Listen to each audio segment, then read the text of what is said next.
Les drones ont quand même changé la guerre, d'une façon assez considérable en Ukraine. Par exemple, la ligne de front, ce n'est plus vraiment une ligne de quelques kilomètres, donc 2 ou 5 kilomètres. Là, on parle plutôt de 30 kilomètres de ligne de front, parce que justement, il y a des drones, partout. Après, on voit toujours que, les chars, l'artillerie, ça joue toujours un rôle, important dans cette guerre.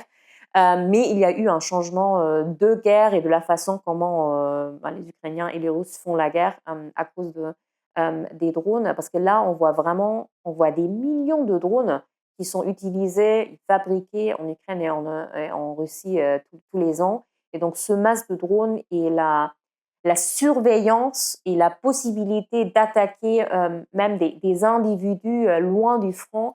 En Ukraine, on estime que les Ukrainiens utilisent 70 à 100 systèmes différents des drones. On n'a pas le nombre exact. Ça passe des drones qui sont assez petits, donc même des petits drones militaires qui ont juste une envergure de 10 centimètres, qui sont là pour montrer ce qu'il y a derrière un mur, par exemple.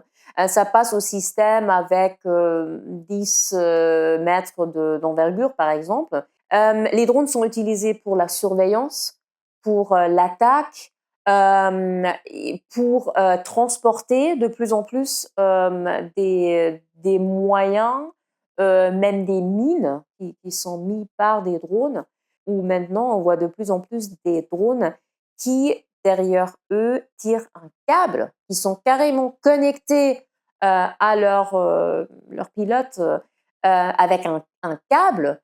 Et ceci est fait pour contourner les mesures anti-drones électroniques. Il y a une innovation constante des systèmes. Il y a toujours un nouveau drone qui apparaît, qui est un peu différent du dernier. Et c'est vraiment fait en réaction des mesures contre drones. Donc, il y a un nouveau drone, un nouveau mesure contre drone, un autre drone, etc., etc. On estime que les deux côtés sont en train de produire 1 million ou même plus, plusieurs millions de drones par an, et donc utiliser des centaines de milliers, voire plus, sur le champ de bataille.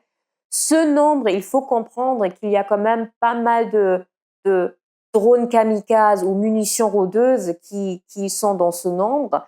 Et ça, ce sont des drones qui sont censés d'être détruites. Donc, c'est pas des pertes, c'est comme de la munition. Donc, on ne dit pas on perd une munition si on l'utilise.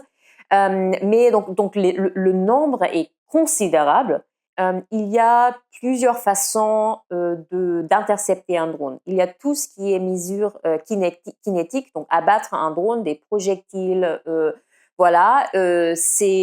Ça peut être très utile, ça marche plutôt bien, mais bien entendu, ça veut dire que le drone et les projectiles, ça tombe du ciel, et donc c'est pas forcément toujours la meilleure possibilité. Aussi, ça peut être assez cher, et ça c'est beaucoup utilisé aussi en Ukraine. Il y a les mesures électroniques.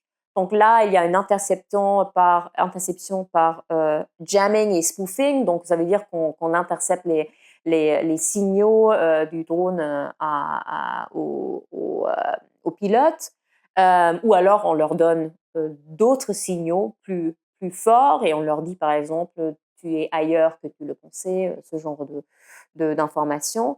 Il y a d'autres mesures comme drone contre drone, donc soit des drones qui explosent au-dessus d'autres drones et donc tout tombe, ou des drones qui ont des filets et qui interceptent des drones comme ça.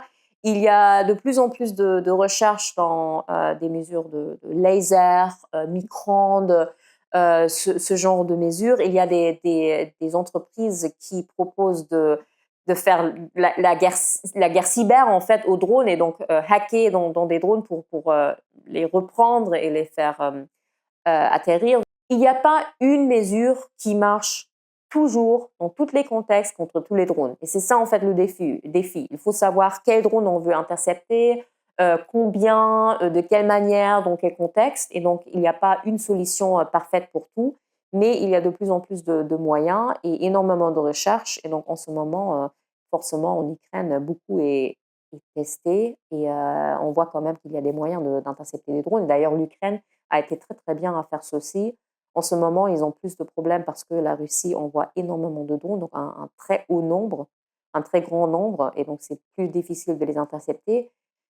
Là, en ce moment, il y a une vraie urgence parce que ce qu'on voit, c'est qu'il y a des incursions des drones militaires venant de la Russie en Pologne et d'ailleurs ailleurs, qu'on n'est pas vraiment en mesure de détecter et d'abattre ou d'intercepter.